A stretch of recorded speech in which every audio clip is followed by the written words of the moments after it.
Gaza की authority ने confirm किया है इजराइल के हमलों में अब तक टोटल 7 अक्टूबर से अब तक इजराइल ने जितने हमले किए हैं, टोटल हमलों में 50,000 से ज़्यादा फ़िलिस्तीनियों की शहादत हो चुकी है और ये आंकड़े अब और बढ़ते जा रहे हैं।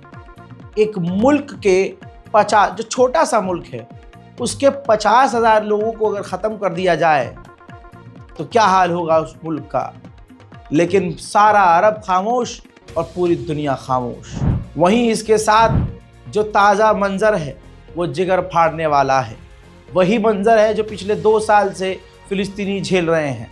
इजराइल के हमलों में अब गाज़ा के लोग एक जगह से दूसरी जगह पलायन करने को मजबूर हैं।